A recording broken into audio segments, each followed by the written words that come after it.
En la charla de hoy hablaremos de miedos y fantasías sobre la adopción. Para ello contaremos con Montse La Pastora, psicóloga especializada en psicología clínica, directora de Psicoveritas, centro de psicología especializado en adopción, con más de 30 años de experiencia con niños, niñas, adolescentes y adultos. Y bien, tras esta presentación os voy a dar paso para comenzar el webinar. Espero que lo disfrutéis mucho. Hola, Monse, buenas tardes. Hola, buenas tardes. Bueno, como siempre, bienvenidos a todos. Veo por aquí que también hay gente de Buenos Aires, de Zaragoza, de Mérida, en fin. Muchísimas gracias por estar ahí. Ya sabéis que esto sin vosotros no sería posible. Y bueno, hoy vamos a hablar de un tema que yo creo que es por un lado fácil y por otro complicado, ¿no? Que es todos los miedos y fantasías que tienen tanto padres como hijos, sobre todo relacionados con la búsqueda de orígenes, ¿no? Estos temores que surgen cuando los chavales quieren buscar, cómo enfrentarse a la madre biológica y toda esta situación. Para empezar, yo creo que es importante hacer una referencia a la renuncia que tienen que hacer algunos padres de, pues, de no haber podido engendrar un hijo, ¿no? Todos, todos los padres, biológicos o adoptivos, lo que desean y quieren es tener un hijo sano, una hija sana, que no tenga ningún problema. Pero poco a poco, según los hijos van creciendo, las expectativas hay que ir ajustándolas al hijo y a la hija que tenemos delante, ¿no? ¿Qué pasa con los niños que vienen de adversidad temprana? Pues lógicamente estas experiencias que han vivido van a hacer que a lo mejor el acoplamiento, la interacción a la familia no sea igual y ellos vayan a mostrar pues algunas características que están generadas por el daño que han sufrido, ¿no? Creo que la renuncia a las expectativas, porque todos sin querer tenemos un hijo en la cabeza, una hija en la cabeza, cuando se es capaz de ir renunciando a esas expectativas y aceptar al hijo real que hay delante, al hijo que es, ¿no? Como es, todo, todo el acople y todo el proceso de la familia adoptiva va a ser muchísimo mejor. Yo creo que esto es muy importante y creo que forma parte de los factores de éxito en la interacción de la adopción, ¿no? Es verdad que desde ese deseo los padres pues le van a ir contando a sus hijos una serie de cosas y otras veces no. Creo que es importante que nos demos cuenta que los hijos necesitan saber y quieren saber. Y yo creo que es bastante normal que todos, ante situaciones que desconocemos, nos gustaría saber un poco más. Si alguien nos dice, por ejemplo, que cuando nacimos nos cambiaron en la incubadora, porque lo que fuera, pues nos gustaría saber quién nos trajo al mundo, quién nos engendró, aunque nuestros padres serían nuestros padres. Pero el deseo de saber es algo absolutamente natural. Y pensad que los niños son curiosos por naturaleza, los niños preguntan, los niños siempre preguntan. ¿Qué pasa? Que muchas veces los padres te dicen, no, no, en casa se habla de la adopción, no hay ningún problema.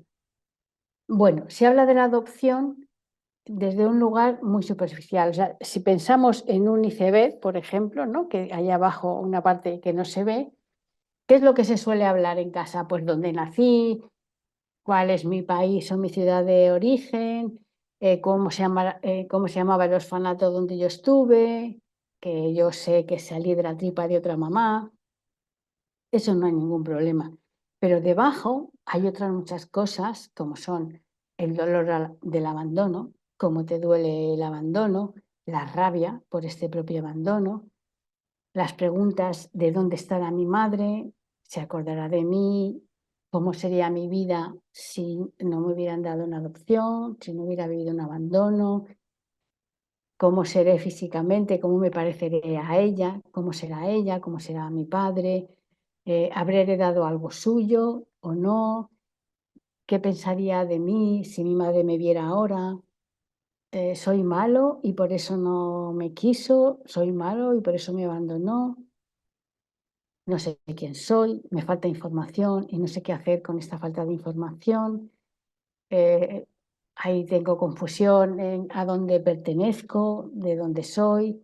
Entonces, tenemos que intentar no solamente quedarnos en la parte del iceberg que vemos, sino en aquello que no se ve, pero que está, siempre está. Sobre esta transmisión de los orígenes, vamos a ver cuáles son los miedos de los padres, ¿no? Por un lado, estaría el miedo a la herencia, a cómo esa herencia puede traer enfermedades que uno no conoce, si las van a poder asumir o no. O sea, como decía antes, cualquier padre desea que su hijo esté sano, ¿no? y pueda crecer y tener un desarrollo adecuado. Pero cuando falta este tipo de información, pues lo que va a pasar es que puede haber cierto temor más o menos latente o más o menos patente de que las cosas que le pasen al hijo o a la hija tengan que ver con la herencia, ¿no? Desde esta herencia, de ese temor a la herencia, pues ellos temen que la influencia de la familia biológica pueda interferir en el vínculo con el hijo, ¿no?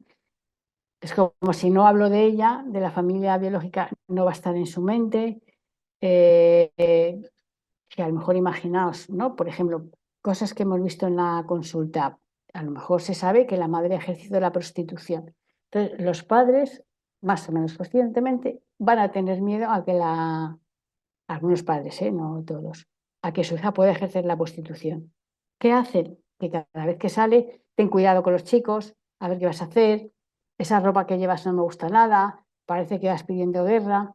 ¿Qué está pasando? Que de alguna manera están haciendo que su hija se identifique con esa madre. O sea, pensad que todos somos parte de nuestros padres y independientemente de que nuestros padres hayan hecho cosas que nos hayan gustado o no, no nos gusta que nadie hable mal de ellos, ni que diga nada malo. Entonces, si yo estoy criticando a tu madre porque ejerció la prostitución sin saber más y estoy poniendo en ti este tipo de comentarios despectivos, pues lo que estoy haciendo es al final lo de la profecía cumplida. Quiero evitar que tú vayas por ese camino y al final te estoy lanzando, ¿no? Hacia la promiscuidad, hacia lo que sea. Pero de alguna manera estoy provocando una identificación, ¿no? de la hija con la madre biológica. O sea, tenemos que pensar que para los hijos el conocimiento de sus antecedentes son muy importantes para la construcción de su identidad. Entonces, hay que ayudarles a que puedan construir esa identidad diciendo todo lo que uno sepa de la manera adecuada, ¿no? No se trata de soltar la información sin filtro, pero sí de una manera adecuada. ¿Qué otros miedos hemos visto en los padres? Pues a veces hay miedo a vincularse con los hijos. ¿Por qué? Por ejemplo, en adopciones nacionales hemos visto que hay madres que hasta que no pasan 18 meses que la adopción no se hace plena, tienen miedo a entregarse desde su amor hacia ese hijo. Y eso ha dificultado esa vinculación, ¿no? Os puedo hablar de casos de adoptar a un bebé de 4 semanas de adopción nacional y a un hermanito un poco más mayor de 4 años, ¿no? Cuando pasó el tiempo, y con el que mayor dificultad tuvo a la hora de vincularse fue con el de adopción nacional. Y la madre explicaba esto, es que claro, y si en todo ese tiempo me lo quitan o no se lleva a cabo la adopción, y eso hace como que uno tenga el corazón un poco retenido, ¿no? Hay personas que creen que no les van a poder querer, que ya tienen un hijo y no van a poder querer igual a otro. Bueno, pues todos estos miedos en mayor o menor medida van a influenciar, ¿no? Otro miedo muy frecuente es temor a que los hijos se distancien si se saben adoptados. Entonces, si mi hijo se sabe adoptado y sabe que tiene otros padres, es posible que quiera saber y quiera ir a conocerles. Si uno no tiene bien asumido la infertilidad, y esto lo vamos a ver a lo largo de toda la charla, se van a sentir padres de segunda, como que no están en pleno derecho, ¿no? Todo esto está, desde luego, muy relacionado con estereotipos sociales. Todos los que tenéis contacto con la adopción sabéis cómo el entorno, pues, critica, no entiende a los padres adoptivos. Bueno, pues genera mucha ignorancia, ¿no? En el sentido de, pero tú quieres por ejemplo, a tu hijo que has adoptado igual que al hijo que has parido. Y para ellos es ¿no? Desde este imaginario popular, pues a veces es esta la creencia y eso no deja de influir en cada uno somos lo que somos, ¿no? Sin embargo, la realidad es que cuanta mayor comunicación hay, cuanto más se habla y con más naturalidad, mayor es la vinculación. Eso ayuda a vincular. Si yo tengo mis piezas bien puestas, si yo sé lo que pasó, pues tendré curiosidad, cómo no, y creo que es sano. Pero probablemente no es esa necesidad de saber, porque estoy percibiendo que hay algo prohibido de lo que no se puede hablar, ¿no? A veces, cuando no está bien asumida la fertilidad o la infertilidad, los padres en este no sentirse padres auténticos pueden tener reacciones que al niño lo confunden, ¿no? Imaginas que un niño viene del colegio y le dice a la madre, es que en el colegio me han dicho que yo no soy tu verdadera madre. Aquí tendríamos varias respuestas o varios tipos de respuestas. Una de ellas sería que la madre se enfada y le dice, ese niño que te ha dicho eso es un imbécil, yo soy tu madre y la única madre que hay. Con lo que al niño no creo que le aclaremos mucho. Si la madre le dice, vaya, me imagino que te hayan dicho eso ha debido dolerte mucho. Vamos a pensar juntos. A ver, ¿qué es una mamá? Pues una mamá es la mujer, la persona que te cuida, que te da la comida, que ta, ta, ta, ta, ta, ta. Entonces, ¿tú qué crees? ¿Tú crees que yo soy tu madre o no soy tu madre? Y desde ahí vamos a ir acompañando al niño a que él pueda entender, ¿no? Y explicarle que, bueno, desde fuera va a escuchar comentarios que no son adecuados. Pero la primera respuesta, la del enfado de la madre, que le hace pensar al niño, algo malo hay en mí, algo malo he hecho. ¿Por qué? Y eso no favorece la vinculación, todo lo contrario, ¿no? Entonces, si la madre entra al trapo, el padre entra al trapo en este comentario, de alguna manera está como confirmando que pone en duda su maternidad, que ella es su madre y no hay más, ¿no?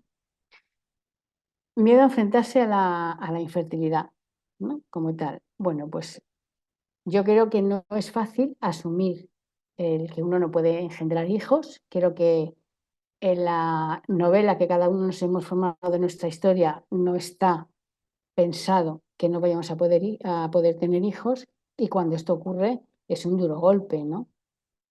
Entonces, cuando uno no renuncia al hijo desde el corazón, a ese hijo que no se pudo tener, difícilmente va a poder incorporar, va a hacer propio el hijo de otro. No sé si esto está bien expresado o no, pero va a ser mucho más difícil. Si yo ya he renunciado de corazón y he asumido que soy infértil y no puedo tener hijos, una vez que yo haya asumido eso y pase un tiempo pues, de dolor, de rabia, pues todo lo que supone el duelo, si yo sigo queriendo tener un hijo, voy a adoptar un hijo. Pero ahí estoy adoptando el hijo per se. No sería un hijo que está sustituyendo al que yo no puedo engendrar, sino al hijo que es. Y voy a querer y aceptar a ese hijo por sí mismo, ¿no? Entonces, si en el primer caso que no se ha asumido del todo la infertilidad, ¿qué va a pasar? Pues que ese hijo, esa hija, de alguna manera va a estar recordando cada día que no he podido tener hijos. Es como que, ¿no? Igual que la heridita del abandono se abre con muchas cosas, pues la heridita de la infertilidad puede estar ahí haciendo de las suyas, ¿no? Otro miedo muy frecuente que tienen los padres, pues a causar daño al niño. ¿Cómo se lo voy a decir si es que le va a hacer mucho daño? Entonces, es verdad que hay cosas que duelen, por supuesto que duelen, pero hay que decirles, habrá que buscar el momento, habrá que buscar cómo, pero hay que decirlo, ¿no? Ellos falsamente creen que si le ocultan la verdad les evitarán el dolor de saberse abandonados.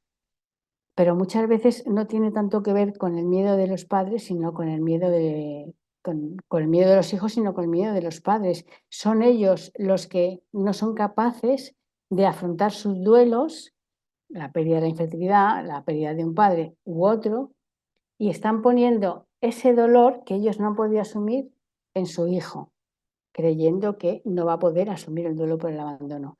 Voy a poner un ejemplo de la consulta diaria. Vino una mamá con una hija de 9 años que, bueno, pues era adoptada y tenía una serie de dificultades, bueno, lo que fuera. La madre me prohibió que yo hablara de abandono, porque no quería que yo viera a la hija por a ver qué le iba a decir.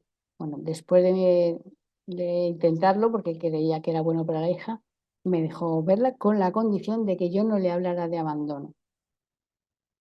En cuanto la niña entró, a los 10 minutos me dijo, ¿tú sabes por qué mis padres me han abandonado? Entonces, bueno, la madre, por supuesto, se enfureció conmigo y no volvieron. Pero esta mujer había perdido a su padre a los 9 años también. Entonces, esta niña que tenía 9 años le estaba activando a esta mamá su propia herida del abandono, de la muerte de su padre, y no lo había podido elaborar, ¿no? Pensad que los niños al final lo van a saber, de una manera o de otra, y es mejor que lo sepan por nosotros que por los demás. Si se les oculta la verdad, además del dolor del abandono, van a sentir que sus padres también les han traicionado y esto no favorece la vinculación. Entonces, el dolor hay que estar ahí para acompañarles en el dolor, pero hay cosas que no se van a poder evitar, ¿no? Hay padres o personas que piensan que lo no dicho no existe o no está, que lo secreto no duele. Claro que duele y claro que está. El que tú a tu hijo no le digas que fue abandonado, hablar del abandono, no significa que él en algún momento determinado entienda que él fue abandonado y que eso le duela, pero a lo mejor no lo va a poder expresar porque siente que a sus padres eso también les duele y lo último que quieren los niños es dañar a sus padres, ¿no? Entonces, hay que decirlo y hablar de adopción, yo creo que hoy día ya bueno, está bastante sabido que es importante decirlo, pero si nos vamos al iceberg, hay que decir no solo lo de arriba, sino todo lo demás. Es verdad que hay situaciones que son muy dolorosas, hay que comunicar hechos muy dolorosos. Pues esto habrá que hacerlo pues siguiendo una serie de pasos. Por ejemplo, lo primero es tener un lenguaje adecuado a la edad emocional del niño, ¿no? Ir de lo más general a lo más concreto. Siempre mostrar respeto por las personas implicadas en su vida preadoptiva. O sea, como os he dicho ya, todos somos parte de nuestros padres y nos duele que no muestren respeto hacia ellos. Aceptar la historia preadoptiva como parte del niño, se sepa o no se sepa, o lo que se sepa, siempre hay algo que se sabe. En cualquier caso, se sabe que estuvo en un sitio que no se sabe nada. Pues eso es un dato. Aceptar los sentimientos que pueda manifestar el niño cuando empieza a tener información que puede ir comprendiendo. Aceptar sus pensamientos, lo que se le ocurra. Y siempre desculpabilizarle, ¿no?, de lo que pasó, que él no ha tenido la culpa de que lo abandonaran. Esto es un mantra que en todas las familias adoptivas se debe de repetir cada día, cada día. Tú no has tenido la culpa de nada. Yo os puedo garantizar que personas adultas que saben que no tienen la culpa no pueden evitar sentirse culpables por haber sido abandonados. Entonces, uno de las cosas que tienen que hacer los padres es acompañarles en esto, pero cuando hayan superado esos miedos, o sea, el miedo a que si le digo va a sufrir más. Un niño no tiene capacidad de elaborar nada para lo que no tenga capacidad de preguntar. Entonces, cuando pregunta, hay que decir la verdad, la parte de la verdad que se puede decir en ese momento. Vamos a ver, por ejemplo, un ejemplo de una información dolorosa. Iván es un niño que su madre era toxicómana y le maltrataba físicamente, le sometió a abandono emocional, a negligencia. Bueno, entonces estaba en un estado tan lamentable que las instituciones lo quitaron, ¿no? Era un niño que tenía quemaduras y tal. ¿Cómo se le puede decir que suma todo esto, no? Pues a lo mejor la primera información es: tu madre biológica te llevó en la tripa 9 meses y te dio la vida. Y a lo mejor esto cuando es muy chiquitito es suficiente. Cuando él haya incorporado este conocimiento, su pregunta irá un poquito más allá. Y se le puede decir porque su mamá estaba enferma y que no sabía cuidarle. Yo creo que la falta de salud mental es una de las cosas importantes que hay que transmitir, porque si no, no se hacen muchas cosas de las que todos conocemos. Puede pasar el tiempo. Otra comunicación sería su enfermedad le hacía sufrir y eso hacía que te tratara mal. Seguimos avanzando en el tiempo. A veces no te daba la suficiente comida, a veces no te tapaba cuando tenías frío, a veces no te vigilaba y te caías y te hacías daño, por eso tienes aquí esta cicatriz en el brazo. A veces te pegaba cuando ella estaba muy enfadada, aunque tú no tenías la culpa de lo que ella hacía. Y por todo esto, las personas que se dedican a cuidar a los niños te llevaron a un centro donde te pudieran cuidar bien. Entonces, yo entiendo que a veces todo esto moviliza mucho a los padres y una rabia inmensa, ¿no? Pero hay que intentar transmitirlo de una manera que el niño pueda ir entendiendo sin generarle más rencor del que ya le pueda surgir, ¿no? Más miedos, miedo a a no saber asumir el rol de padre adoptivo, ¿no? O sea, los padres, como todos los padres, pues tienen sus características, pero hay dos cosas que diferencian a los padres adoptivos de los que no lo son. Sus hijos tienen otros padres, sus hijos siempre van a tener dos pares de padres y tienen una historia preadoptiva, la que sea, aunque solo sea que ha estado en la tripa de otra mamá durante 9 meses, nació en el hospital y a partir de ahí se le adoptó. Pero eso ya es una historia. Y como digo, una historia que le pertenece. Entonces, hay padres que rechazan que sus hijos sean diferentes y dicen, no, es que mi vecino pues hace lo mismo. Es que ese niño de ahí no es adoptado y tiene las mismas. Vale, sí, seguramente, pero tenemos que entender que lo que le está pasando a tu hijo puede tener que ver con una dificultad de su vida preadoptiva.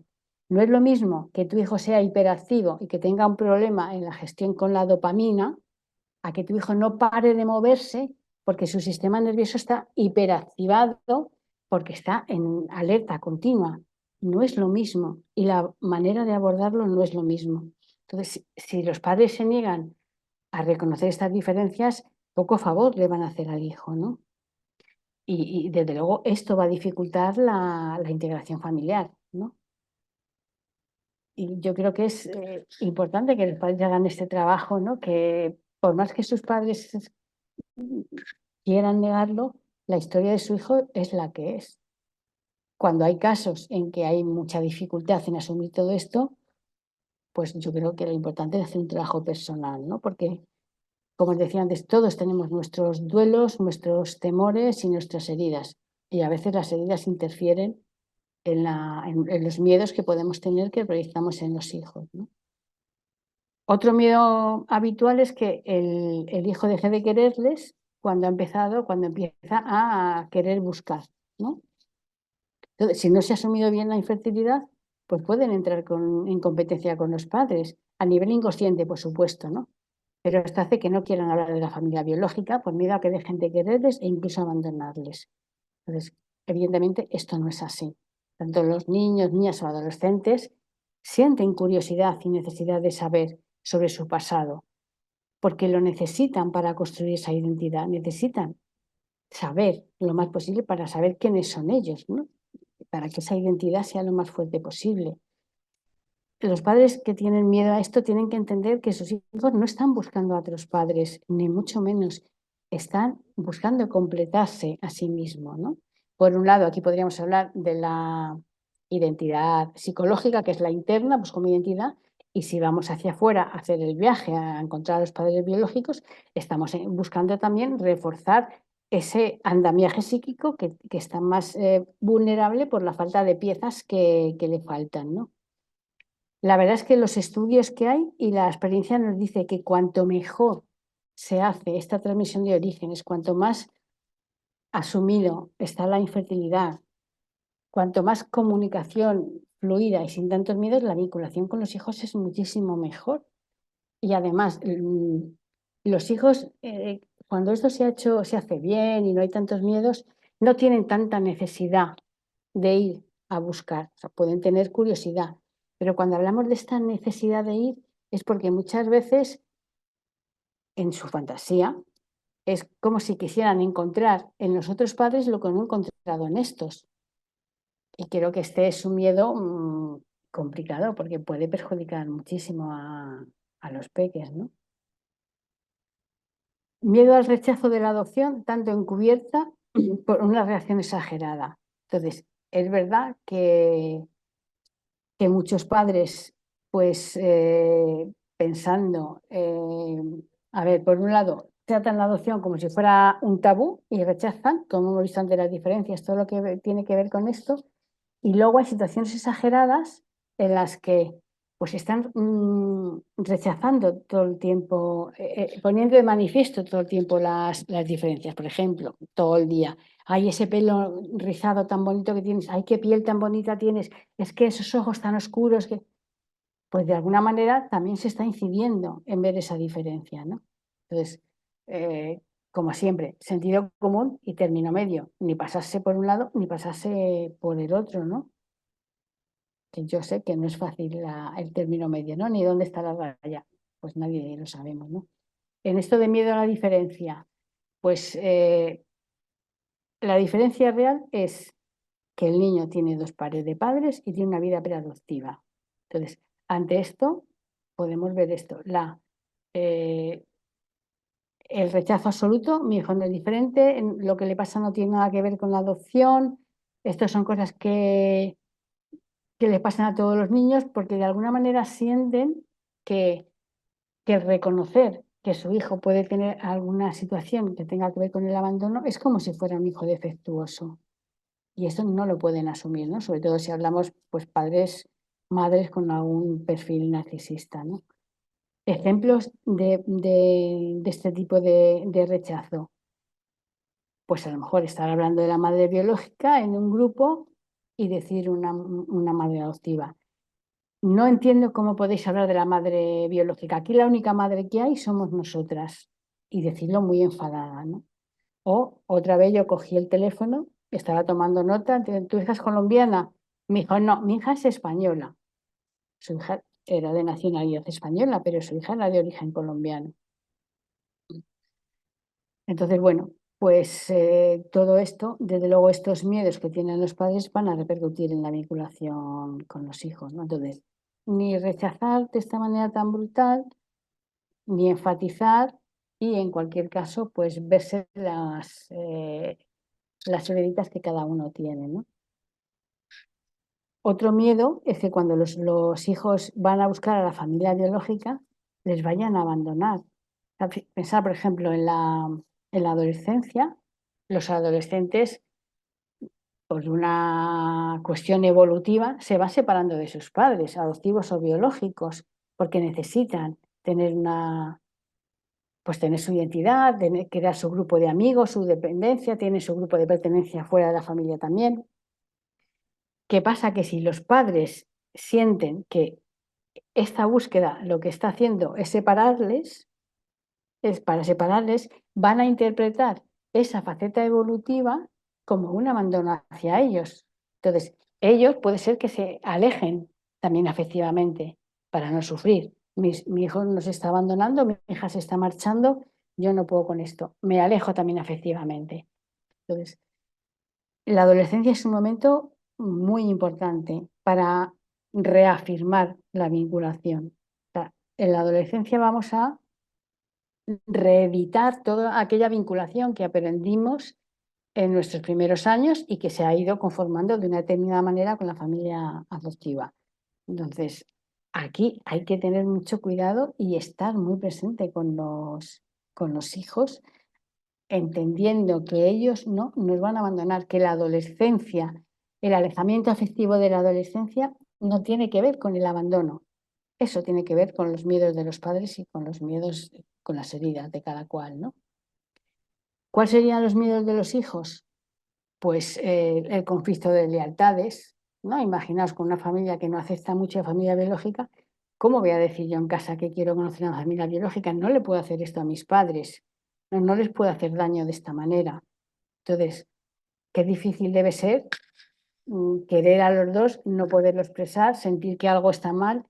En fin, yo creo que hay que darles explícita e implícitamente permiso para que puedan querer a sus padres, querer como ellos sientan que les pueden querer.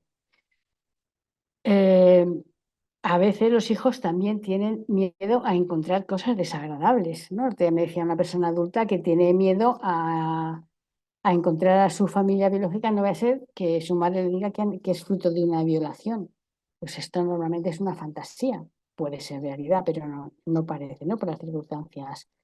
Pero sí que es verdad que uno puede tener mucho miedo a encontrar cosas que no le gustan, ¿no? A ser desagradecido, ¿no? La sociedad continuamente está diciendo, es que fíjate qué agradecimiento muchos chavales te dicen, es que con lo que han hecho mis padres por mí, ¿cómo le voy a hacer esto? ¿No? Y lo dicen desde el agradecimiento. Pues no tienen que ser agradecidos en el sentido de te toca agradecer que me adoptes, ni mucho menos. Hay que transmitirles que ellos tienen derecho a tener una familia, que no han podido tenerla en un primer momento, pero que tienen derecho a tener a una familia y por eso están con sus padres adoptivos, porque ellos tienen derecho a tener unos padres. No tienen nada que agradecerles. Es como si los que no son adoptados estuvieran todo el tiempo agradeciendo a los padres que me has dado la vida, me has dado la vida. Pues no, eso no es así. Los hijos también suelen tener miedo a enfermedades hereditarias si les pasa algo, ¿no? O repetirlo, pues chavales que saben que sus padres han sido alcohólicos y ellos beben porque creen que eso es una manera de que están heredando, ¿no? Lo que fueron sus padres biológicos. Por eso, cuanto más se hable, más se van a aclarar estas dudas, porque hay veces que si no se explican, ellos van a generar en su cabeza pues todos esos miedos o todas esas fantasías. Hay que aclarárselo, ¿no? Por supuesto, miedo a ser rechazados. No vaya a ser que yo le diga a mis padres que quiero buscar a mis padres biológicos y no les guste y me rechacen por ello. Pues si el chaval y la chavala saben que esto no va a ser así, van a ir con muchísima más tranquilidad, ¿no? Respecto a las fantasías de los padres, podemos ver un par de cosas, ¿no? Padres que tienen a sus hijos desde su autoconcepción de que ellos son omnipotentes, ¿no? Tienen una imagen sobrevalorada de ellos mismos. Entonces, ¿qué pasa? Que si el niño tiene alguna dificultad, eso va a ser problema de su herencia. Es porque ellos, con lo buenos padres que son, no es posible que esta niña tenga estas dificultades. No son capaces de ver más allá. O todo lo contrario, el hijo es alguien totalmente idealizado y todo lo que hace el hijo está bien. Y si no lo hace bien es porque yo como madre, como padre, no sé hacerlo. Entonces pasaríamos de el estado de omnipotencia al estado de hijo idealizado. Entonces, bueno, pues ¿qué pasa? Que en esta situación, sobre todo en la imagen sobrevalorada de omnipotencia, van a ser los orígenes los culpables de todo lo que está pasando. Otra fantasía que tienen los padres es, si hago una adopción internacional, voy a alejar los problemas que puedo tener en la búsqueda de orígenes. Es como si pensaran que la vinculación con los padres tiene que ver con el lugar físico. Si yo no sé dónde está mi madre o mi padre biológico, me da igual que esté en China, que esté en Perú, que esté en Guadalajara. Eso no va a hacer que mi interés sea menor. El interés que yo tenga va a tener mucho que ver con cómo mis padres me están transmitiendo todo esto, ¿no?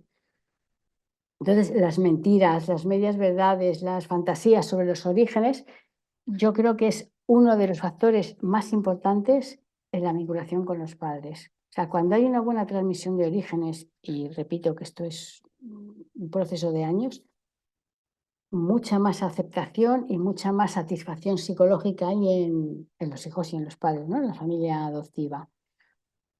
Los hijos a veces también tienen sentimientos hostiles hacia los padres, pero por otra parte dependen emocionalmente de ellos, ¿no? Entonces, esto les cuesta gestionarlo. O sea, eh, estoy pensando en adolescentes que no les han dicho mucha de su historia hasta que han sido adolescentes. La rabia que han manifestado a sus padres, muchísima. Pero por otro lado, son sus padres que les han cuidado y están con ellos. Y ahí tienen un choque emocional que no es fácil vivir con eso. No es nada fácil vivir con eso.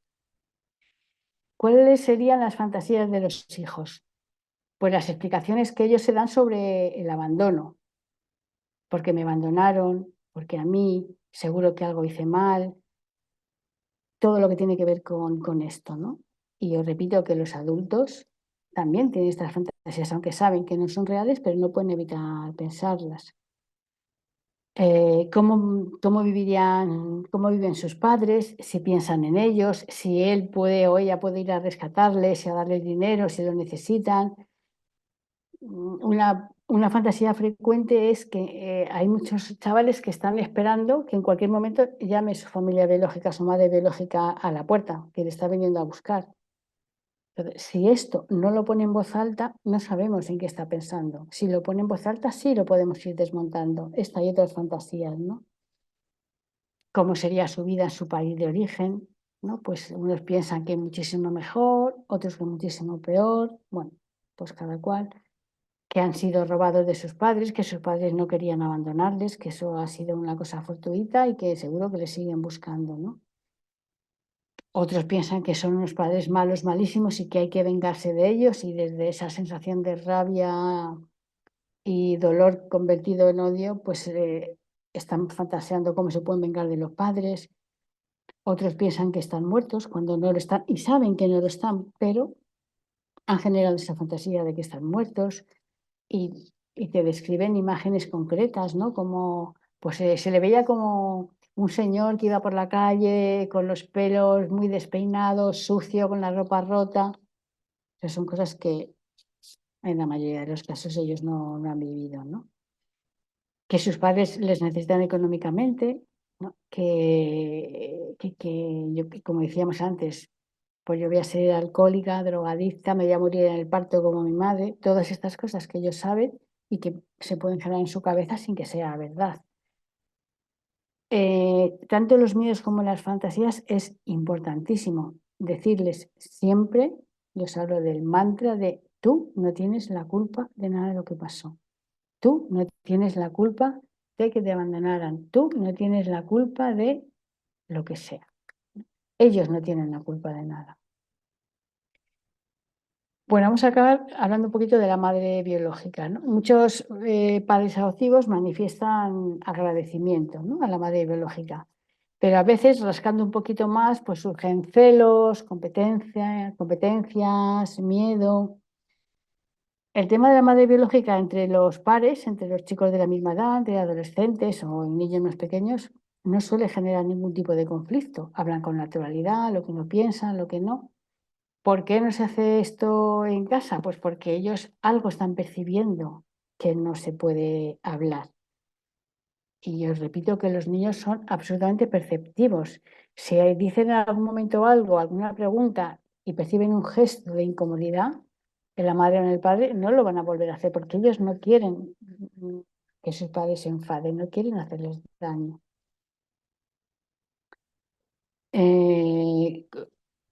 Otra fantasía, en este caso sobre la madre biológica, es que si se le cuenta todo lo que saben de ella, el hijo va a ir a buscarla rápidamente. Y esto es una cosa que tienen los padres en la cabeza, pero que no es una realidad. Pero lo que es una realidad es que esta actitud sí que va a dificultar la relación con los hijos, ¿no? Cuando se habla de la madre biológica, que yo creo que tiene que estar presente, no se trata de estar todo el día machacando con la madre biológica, pero sí darle cierta presencia. No es importante lo que se dice, pero es mucho más importante cómo se dice. Mucho más importante cómo se dice, ¿no? El tono, el ritmo, el gesto. Entonces, hablar de la madre biológica no pone en peligro la relación entre los padres y los hijos, ni mucho menos. Pues si una madre, pues eso, es capaz de decirle, jolín, qué orgullosa estaría tu madre hoy que has conseguido la medalla de oro. O seguro que a tu madre le encantaría verte con este vestido tan bonito. Pues eso no, iba a decir ni quita ni pone, sí que pone mucho al hijo porque se siente con el permiso implícito y explícito de poder hablar sobre lo que piense sobre su madre biológica. Cuando hablamos de la madre biológica, o sea, tenemos que pensar que el proceso cognitivo de la formación del constructo del concepto de madre es diferente en un hijo que ha sido parido por su madre como por otro que no lo ha sido. Un hijo que ha sido parido por su madre, cuando nace, lleva 9 meses oliendo su olor, escuchando sus ruidos, su movimiento, su cadencia, sale de la tripa, le ponen encima, la mamá le da el pecho, le da el biberón. Hay una continuidad en donde el niño siente que esa mujer, que la sociedad la llamamos mamá, es su mamá, es su mamá, no hay ninguna duda. Pero si hablamos de un niño que va a ser adoptado, aunque sea bebé, tiene una historia, pero imaginaos un niño de 2 o 3 años que va a pasar a una familia adoptiva. Su mamá, o sea, la palabra mamá probablemente para él no tiene, no contiene lo mismo que la mamá del niño que ha sido parido. Para el niño que ha sido parido, en un primer momento es biberón, esta mujer que me cuida, que me da cariño, que me abraza, que me tal. Para la mamá, en el niño que ha sido adoptado y se incorpora a una familia, es una señora rubia que le da la comida, que le lleva al parque y poco a poco irá construyendo el constructo de mamá. Poco a poco, y esto se tarda más de lo que parece. O sea, él dirá mamá muy pronto, se agarrará a la falda de su mamá muy pronto, pero esto tiene que ver con la necesidad, no con un verdadero proceso de vinculación. El proceso de vinculación tarda más tiempo. Entonces va a ir construyendo ese proceso de su mamá, ¿no? Entonces, el niño no se va a confundir. No se va a confundir cuando decimos tu mamá y tu otra mamá. De hecho, hay muchas personas adultas que han encontrado a su madre biológica y de las dos hablan de mi mamá o de mi madre. Ay, os iba a decir una cosa de esto de la... Ah, imaginaos, yo te pregunto, ¿cómo se llama tu madre? Y tú me dices, Elena. Y yo digo, pues estamos en una conversación y yo te digo, pues ayer estuve con Elena que nos fuimos a hacer las compras de Navidad. En ningún momento vas a pensar en tu madre, aunque yo diga Elena, porque en este momento Elena es una palabra a la que yo le estoy dando una connotación, que es mi amiga con la que me voy de compras, y para ti, Elena es tu madre que tiene una serie de connotaciones diferentes. Entonces, no temáis en decir la palabra mamá. Aquí podemos hablar de cómo nombrarla. Pues yo creo que esto va a depender de cada niño. O sea, yo creo que hay que seguirles, ¿no? Porque uno puede decir, los progenitores, tu progenitora, la mamá que te lleva en la tripa, la otra señora, la mujer de... Y al final él te dice, ah, mi otra mamá. Pues ya está, él ya lo ha entendido, pero entiende los constructos diferentes. No se va a confundir porque la madre biológica la vaya a confundir con la madre adoptiva. No lo va a confundir. Él sabe poner a cada una en su lugar. Y cuando cada una tiene su lugar, los demás también podemos estar más tranquilos, ¿no? Y bueno, como último, deciros que los padres no pueden evitar el 100% del dolor de sus hijos. Imposible. Pero sí les pueden acompañar emocionalmente. Eso es lo importante, que hay muchas cosas que les van a hacer sufrir, que no se van a saber, pero que puedan sentirse acompañados de sus padres en este recorrido de lo que tiene que ver con pues con estos miedos, con estas fantasías y con todo esto. Y por mi parte, podemos pasar a las preguntas. Muy bien, pues de momento tenemos dos preguntas. Fabiola pregunta si es posible tener cero expectativas en el momento de adoptar. Y a su vez Andrea también pregunta lo contrario, ¿no? Si es posible que el hijo adoptado supere esas expectativas. Yo creo que la primera no. O sea, yo creo que es imposible no tener expectativas, las que sean. Tú puedes tener expectativas que tu hijo va a tener problemas de aprendizaje. Eso es una expectativa, porque sabes que la adversidad temprana le puede generar, pero es imposible no hacernos en la cabeza una idea. Otra cosa es que esa idea la hagamos lo más cercana a la realidad, pero no tener expectativas. Yo creo que no conozco a nadie que haya tenido un hijo y que no haya tenido expectativas. ¿No? Incluso, pues prefiero niño o niña. Eso ya es una expectativa, ¿no? ¿Qué será? ¿Qué no será? Yo creo que no. Y por supuesto que los niños muchas veces superan las expectativas. Tú a lo mejor tienes unas expectativas y tu hijo Es un cerebrito que va a hacer no sé qué y es un niño absolutamente empático que ayuda a todos los niños del cole y que se convierte, no sé, pues claro que sí, claro que sí. A ver, las expectativas significa anticipar un pensamiento, anticipar un deseo, pero no quiere decir que no haya expectativas. Una expectativa puede decir, yo voy a ver a mi amiga tal y ya sé que me va a soltar un abrupto porque es una borde. Eso es una expectativa que a lo mejor se da, pero a lo mejor no. Pero expectativas siempre hay, siempre hay. Muchas gracias, Monse. Nos pregunta Javier, ¿y si el hijo adoptado no manifiesta absolutamente ningún interés en conocer más sobre su historia?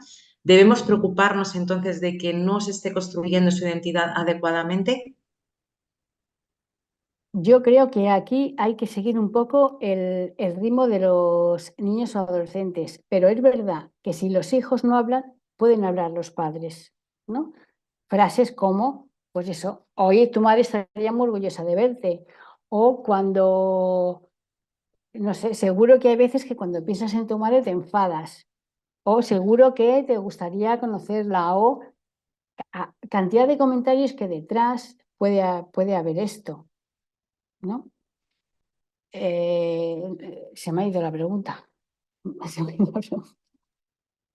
Sí, la pregunta es sobre todo referente a la construcción de la Ah, identidad. claro. Sí, A ver, hay personas que no han querido saber nada hasta los 30, a los 40, y personas que han sido adoptadas con muy poquitos días. Y ellos te dicen, yo no lo he necesitado, yo he sabido que algo me pasaba, pero no sabía qué. Nunca he querido relacionarlo con la adopción. Pues lógicamente, esa construcción de la identidad no se va a ver igual de completa o igual de sólida que un adolescente que haya podido tener un acompañamiento emocional, que sepa mucho más, que pregunte, porque en la cabeza, por mucho que digan, algo tiene que haber. ¿Lo manifestarán o no? Pero el que nunca piensa en su madre, y muchos te lo dicen, ¿eh? No, es que yo nunca pienso en ella. Y cuando empiezas a rascar, bueno, sí, alguna vez, pero es como que hay una censura. Entonces, esta censura puede durar. El otro día nos comentaba en una charla a Beatriz que hasta los 48 años, adoptada con 3 horas o no sé cuánto, no se había sentido, no se había enterado de que era adoptada. Entonces, cada cual tiene un ritmo, pero sí es importante que los adultos vayamos poniendo palabras para que, lo que decía antes, para darles el permiso de que pregunten o de que piensen, ¿no? Pero que sepan que en esta casa se puede hablar de tu madre, de tu padre, de tu abandono, de lo que tú necesites hablar. Tenemos una mamá, Carmen, que comenta sobre su hija de 6 años. Dice que le habla sobre la madre biológica. Hubieron 4 noches en las que ella no podía dormir. Le decía, la mamá de la barriga está en mi cabeza todo el día. Y ella, la mamá pues trata de hablar, ¿no? Con naturalidad de todo esto. Sin embargo, pues tiene cierto miedo, ¿no? de establecer alguna relación y que su hija pues, pueda salir más dañada. Comenta que las autoridades le quitaron a la niña por negligencia y que la madre biológica tenía problemas de consumo de alcohol. A ver, yo creo que si la niña dice eso y tengo a mi madre en la cabeza todo el día, lo que hay que hacer es cómo está en tu cabeza, cómo está en su cabeza su madre. Tiene 6 años, pero ¿qué piensa? Que la dibuje, que la forme con plastilina, que si tiene miedo a que venga y la haga daño. Pero desde luego lo que no, el miedo que he entendido, el miedo es a que tenga una relación con la madre biológica, entendido, que es el miedo de los padres, ¿no? O de esta mujer. Yo no lo Sí. creo. Yo no lo creo. Yo creo que una niña con esa historia y que tendrá muchos recuerdos, pues probablemente tendrá miedo incluso a que la mamá venga a por ella. Por eso hay que decírselo. Tu mamá no va a venir a por ti. Aquí estás segura, en casa. Esto es un lugar seguro para ti, para siempre. Ese tipo de cosas. Pero yo no creo que eso le perjudique, ni mucho menos. Lo que le está perjudicando es tener todo eso ahí, ¿no? Cuando yo os hablo de que los niños a veces tienen un casco en la cabeza con ruido, pues hay que intentar bajar ese ruido. Hay que intentar bajar ese ruido. Mm. Flavia nos pregunta si es positivo dejar su expediente en la habitación desde que llegan a la familia definitiva. Pues no, porque como todo habría que ver. Pero yo creo que hay cosas que vienen en los expedientes que un niño de 7 años no está preparado para leer. Entonces, yo creo que el procedimiento sería siempre ofrecer primero preguntas y dependiendo la gravedad del expediente, pues decir que cuando sea mayor, cuando tenga 18 años, 18 años en general, bueno, que hay 18 años que a lo mejor ni siquiera, ¿no? Que se puede ver, pero un niño tú no le puedes dejar para que se ponga a hurgar y vea que ha sido producto de una violación, por ejemplo. Entonces yo creo que no, esas cosas hay que tenerlas guardadas y son los padres los que tienen que acompañar en eso. Es decir, cuando quieras, lo leemos, cuando quieras, pero como ha pasado en muchos niños que les dicen cuando quieras lo leemos y lo leen cuando están solos, pues no dejar nada que se considere que no están preparados para ver esa información, porque eso sí les puede hacer mucho daño. Nos comenta Toñi, bueno, pregunta sobre si la adopción es plena desde el primer momento. En España no, en adopción nacional se tardan 18 meses en que la adopción sea plena. Cuando es en internacional sí, porque allí en el propio país se hace el juicio y ya vienen con la adopción plena. Ujú. Fran comenta que un psicólogo especializado en adopción les recomendó referirse a la madre biológica como la señora que te tuvo en la barriguita, porque parece ser que utilizar, les decía, utilizar también la palabra mamá para ella podría generar una confusión. Y bueno, Bueno, pues hay diferencias por lo que tú estás comentando, ¿no? Que, claro, yo creo que los niños no son tontos y los niños saben la diferencia. O sea, Elena y Elena no es lo mismo mi amiga que tu madre. Entonces, mi mamá es mi mamá y mi mamá biológica es mi mamá biológica, pero el contenido que hay en dentro de cada una, pues yo creo que a veces ahí los adultos nos enredamos en palabras y de verdad que luego los niños dicen, no, mi otra mamá o mi mamá de la tripa o pues también escuchar un poco qué es lo que dice el niño, cómo se siente el niño con qué palabra. Pero imaginaos un niño de 4 años diciéndole tu progenitora. Es que no, no sé, no me parece. mm. Fabiola pregunta, ¿cuál es la finalidad de dibujar a la mamá o hacerla en plastilina? Pues que pueda poner fuera lo que tiene dentro de su cabeza, ¿no? Porque a veces no tenemos claro lo que tenemos. Hay veces que en consulta decimos a un niño, a un adulto, coge un papel y dibuja lo que te venga. Y a lo mejor hace solamente un garabato, pero puede ser un garabato que lo hace con mucha rabia. O puede hacer un muñeco sin cabeza. O pues eh, una manera de sanar las cosas que tenemos es sacarlas fuera. Una vez que las tenemos fuera, podemos ver qué hay ahí, ¿no? Imaginaos que una niña o esta niña u otra dibuja una mamá y la clava con puñales, la pone pinchos, pues ya vemos lo que está pasando. Entonces, pero ella le ha podido dar una forma y podemos trabajar con ella esa forma. Vale, pues mira, veo que aquí has puesto que la mamá tiene un brazo más largo que otro. Cuéntame un poquito sobre esto.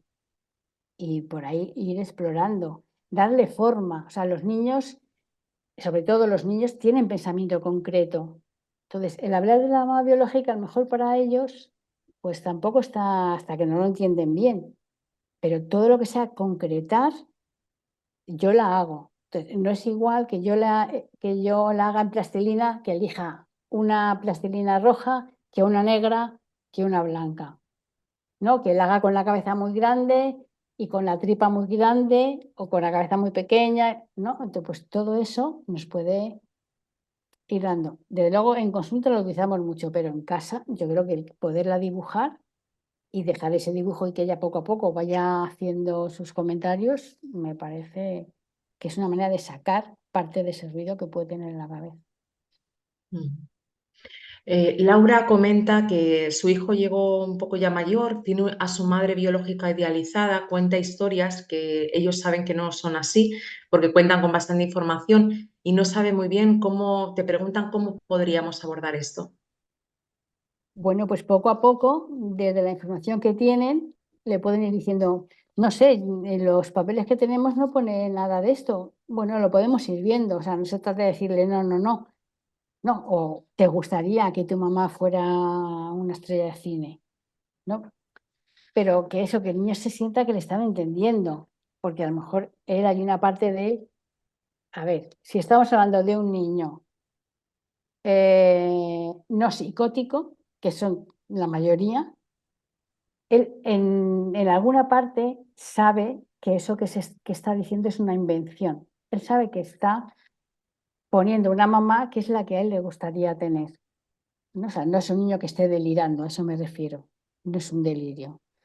Entonces, si nosotros vamos en todas las fantasías, hay que intentar desmontarlas, ¿no? Porque no son reales, porque llegará un momento en que si quiere ir a verla, va a ver que no es la artista de cine que él piensa.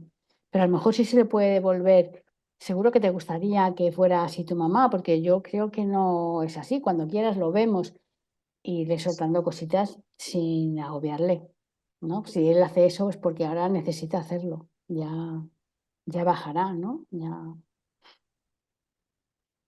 A Andrea le gustaría saber qué hacen si los niños o los adolescentes buscan a las mamás biológicas por redes sociales, ya que ahora, hoy en día, pues hay acceso muy grande, ¿no?, a redes sociales. Bueno, yo creo que no es lo más ideal, mm, y lo que estamos viendo es que se están encontrando con situaciones eh, muy desagradables, ¿no? O sea, gente que a lo mejor ha encontrado a su familia, ha contactado con ellas y la madre no ha querido, pero no ha querido porque se ha asustado, no porque piensa, ¿y qué querrá de mí? Y ahora yo con mi familia, imaginaos una mujer eso de 50 años que tuvo un hijo y que ahora tiene su familia, su marido, pues se puede asustar. Entonces, no es la mejor manera. Por eso es tan importante un mediador, porque el mediador o la mediadora va a ir haciendo aproximaciones sucesivas, quitándole los miedos que tenga la madre biológica, porque, o sea, imaginaos lo que es un segundo rechazo. Digas que tu madre no quiere saber nada más de ti, que eso es tremendo. Entonces, hay que intentar evitarlo. ¿Que se puede evitar? No, lo sé. ¿Que hay que hablar mucho de esto desde que son pequeñitos? Porque además es que hoy con 10 años es que te lanzan un cohete espacial. ¿Cómo no van a buscar a la madre?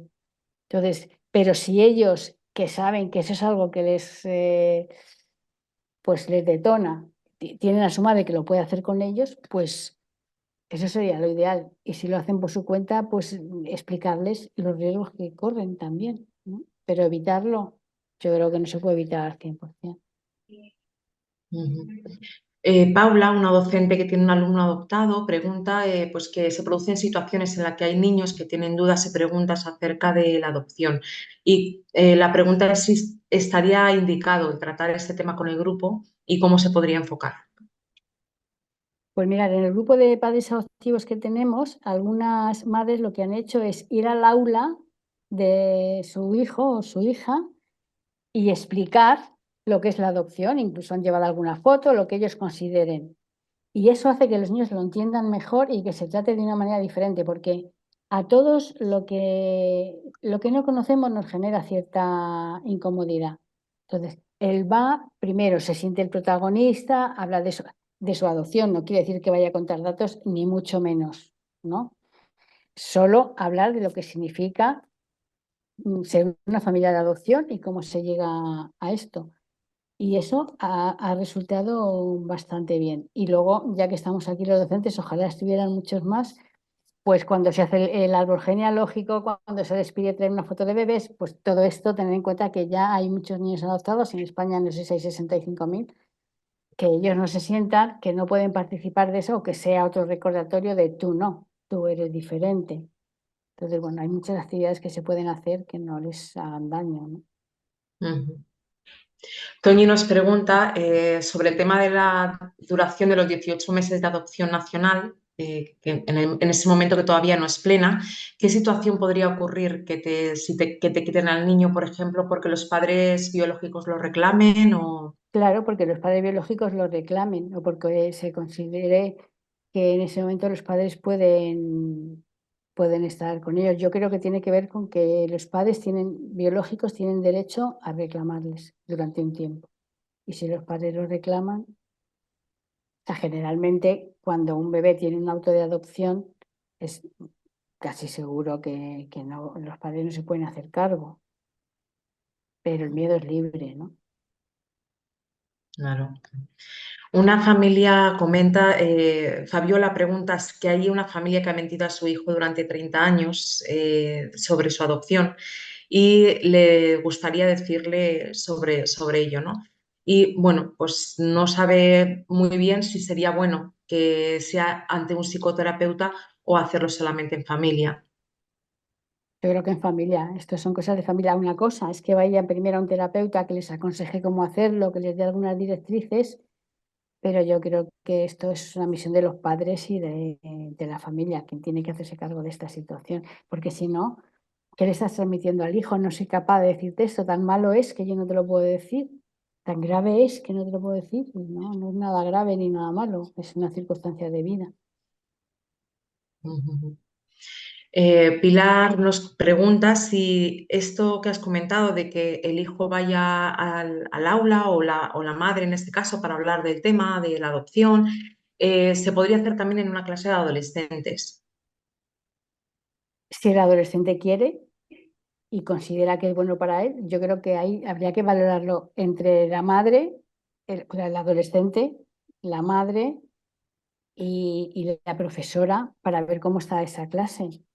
Pero yo creo que puede ser bueno también. Ujú.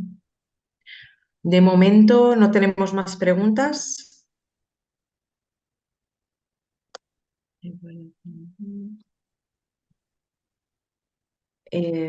Sí que he colgado en el chat el grupo de padres y el grupo de adolescentes. Os recuerdo que por ahí podéis escribiros y tenéis toda la información. Vale, todavía no tenemos la formación del año que viene. Estamos en ello. En cuanto tengamos, pues os lo haremos saber. Ujú. Tenemos una pregunta más. Toñi nos pregunta, ¿cuándo abren tu expediente para disponibilidad de adopción? A ver, no entiendo muy bien la pregunta. Yo creo que se refiere a cuándo es posible abrir el expediente A para los que esté 18 disponible años. a los A 18 los años. 18 años. Ujú, Y en la Comunidad de Madrid, si tú quieres entrar en contacto con la madre biológica, es la propia comunidad la que le escribe una carta diciendo que su hijo quiere conocerla. Y la madre decide si quiere o no. ujú. Luis nos pregunta, la adopción abierta en visitas con los hermanos cada cierto tiempo, si tiene más beneficios que perjuicios o por el contrario, podría generar en el niño más confusión. Y pregunta también si si esos hermanos tienen contacto con los padres biológicos, si sería mejor suprimir esas visitas. Yo creo que en la adopción abierta hay tantas situaciones como casos. O sea, yo parto de que el niño o la niña tenga contacto con su familia biológica, siempre es bueno, en general. Si vemos que el niño tiene una familia que cada vez que viene está muy desregulado, pues habrá que trabajar eso. Pero pensad que eso, no sé, cuando está un niño en una casa de acogida, que pasa una familia de adopción y no puede tener contacto con la familia de acogida, a mí eso me parece una barbaridad. Es como si alguien llega a un niño y le dice, bueno, pues ahora te vas a ir a vivir con tu tía y ya no puedes tener ningún contacto con esta otra familia. ¿Por qué? O sea, si yo soy parte de esa familia, si esa familia es parte de mí, pues por mis circunstancias tengo que estar con esta otra familia. Pero todo lo que sea el contacto va a ser enriquecedor. Si algo demandan muchas veces los chavales es tener un contacto con hermanos. A veces preguntan más por los hermanos que por... Entonces, si un hermano, imaginaos, está adoptado en Barcelona y otro en Madrid, pues que tengan contacto, que son hermanos. O otras veces han venido chavales de un mismo orfanato y están en ciudades diferentes, pero que tengan un contacto. Yo recuerdo una niña que vino, ya era mayor, vino con 10 años o 11 por ahí. Y bueno, pues sus circunstancias no la pudieron, era de un país sudamericano, y venía con un papelito como este que tengo yo en las manos, con el papelito, con el teléfono de su padre. Y los padres adoptivos se lo quitaron. Y para ella era, o sea, el hablar con su papá con 10 años, con 10 años. Entonces, bueno, pues en general, o sea, yo creo que aquí hablar de cosas absolutas me parece una temeridad, pero yo creo que el tener contacto con las personas que te quieren bien siempre es bueno. Ujú. Andrea pregunta si podría generar cierta ansiedad o confusión el decir a niños pequeños, como por ejemplo de 4 años, que no estuvieron en la barriguita de su mamá. No. Cuanto más pequeño es un niño, más fácilmente va a asimilar esto. O sea, cuando él pregunta, yo estuve en la tripa de tu mamá, a lo mejor con 2 años y medio, con 3, hay niños que son muy precoces, y dices, no, no, estuviste en la tripa de otra señora. Y eso como es, y le vas a dar una pequeña explicación y se va a ir, porque es muy pequeño y no es capaz de escuchar mucho tiempo. Pero lo volverá a preguntar, ¿y cómo es eso de que estuve en la tripa de otra mamá? Pues mira, porque yo no puedo tener bebés en la tripa porque tengo una heridita, pues como yo quería ser mamá, mm, fui tu mamá, pero tú te desarrollaste en la tripita de otra mamá. Y llegará un momento en que el niño lo entienda, que no quiere decir que no le duela. O sea, yo siempre digo que una cosa es haberse adoptado y otra cosa es comprenderse adoptado. Yo sé que nací en Rusia, que vine con 3 años, ta, ta, ta, ta, ta, ta. Pero yo no me comprendo adoptado hasta que entiendo que para que me hayan adoptado me han tenido que abandonar. Y cuando hago así, entiendo. Y esto es doloroso, claro que es doloroso. Por eso acababa la charla diciendo, no se puede evitar el 100% del dolor de los hijos, pero se les puede acompañar. Entonces, todo eso que el niño va a ir asumiendo poco a poco, va a ir entendiendo lo que es ser adoptado, lo que es ser abandonado, lo que es tal, todas las rabias, que es lógico que las tenga. Pero imaginaos a un niño, como ocurre todavía poco, pero bueno, que le sientan con 10 años y le dicen, hijo mío, te adoptamos.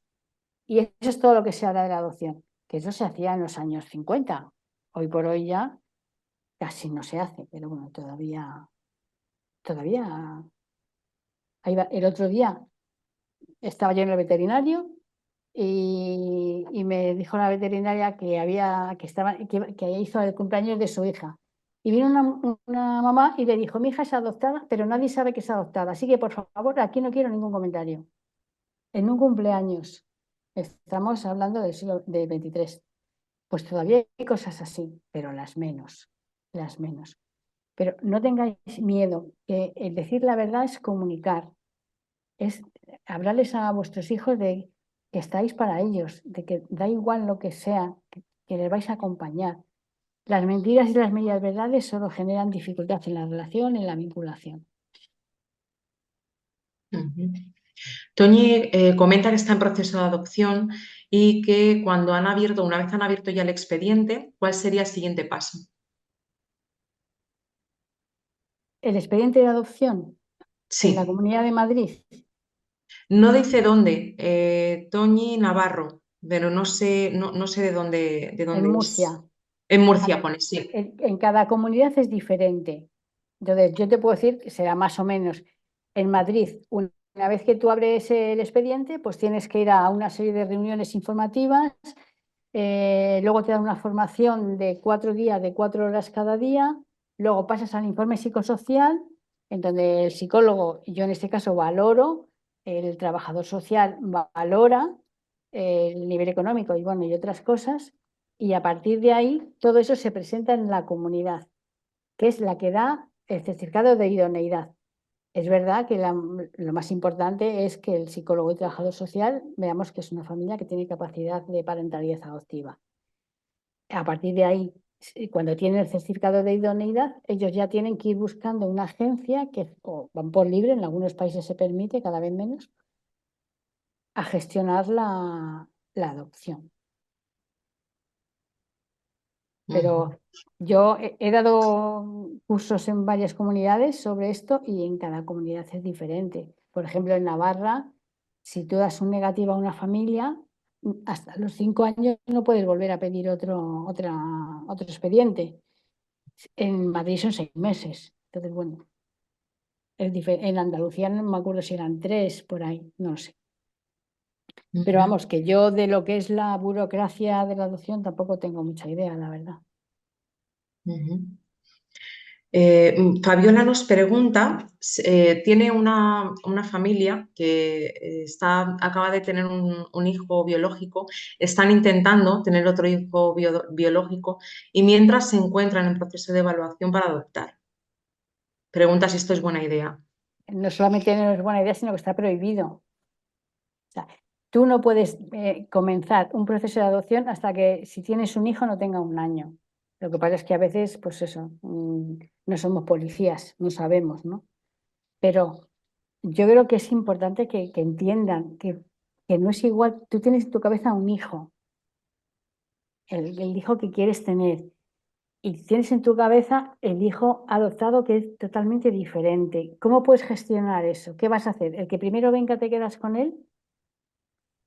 No sé, yo creo que tener un hijo es algo muy importante, uno tiene que estar al 100%, tanto biológico como adoptado, y creo que desde luego cuando en la ley es por algo, es por algo.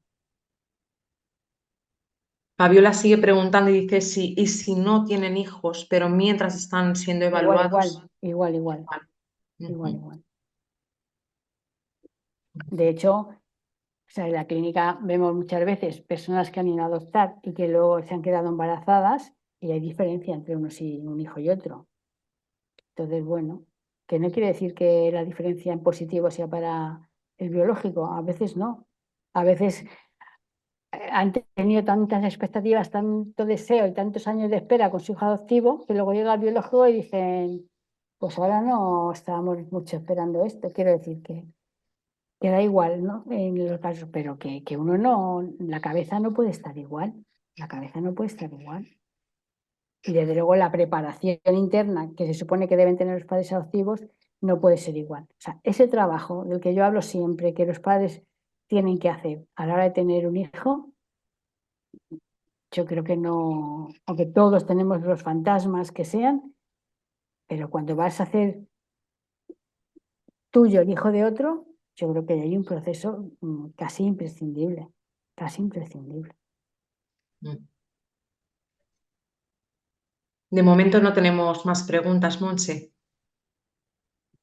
Muy bien. ¿Os animáis alguna más que tengáis por ahí?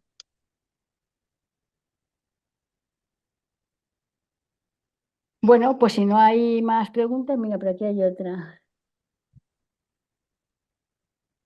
Dice, nosotros con mi esposo no queríamos hijos biológicos, por casualidad resultó que nunca quedé embarazada, vivimos duelo, no vivimos duelo ni nada y ahora tenemos a nuestra hija y pues bueno, es lo mejor que le ha pasado, dice que será normal. Claro, claro que es normal, por Ujú. supuesto.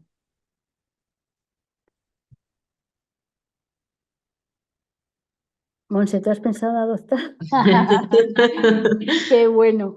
Pues mira, yo cuando era pequeña, de esto hace ya mucho tiempo, yo siempre pensé que quería tener hijos. Y yo creo que hubiera adoptado si no hubiera podido tenerlos, pero tengo 2 hijos biológicos y no se ha dado esa circunstancia. Pero sí es verdad que yo siempre pensé que yo quería tener hijos. Para mí era importante, ¿no? No para todo el mundo lo es, pero para mí sí que lo era. Y bueno, pues con esta confesión, un curso de charla para el duelo, no lo he terminado de leer. Sí, preguntan si hay alguna charla futura para duelo sobre infertilidad. Pues yo no tengo preparada esa charla, pero yo estoy segura que en centros de infertilidad sí que tiene que haber, que supongo que en todas las comunidades hay. Yo creo que tiene que haber charlas seguro para este tema, que estaría bien, ¿no? Ujú. Están dando las gracias, preguntan si se puede ver la charla nuevamente, si va a quedar colgada tal vez en... Sí, se está grabando, luego se editará y la semana que viene la colgaremos en YouTube. Ujú. Y bueno, pues ahora ya sí que sí. Muchísimas gracias de verdad por estar aquí. Es un placer estar contando todas estas cosas. Ojalá os ayuden y seguiremos en contacto más adelante. Así que un beso muy fuerte para todas y repito, gracias por estar.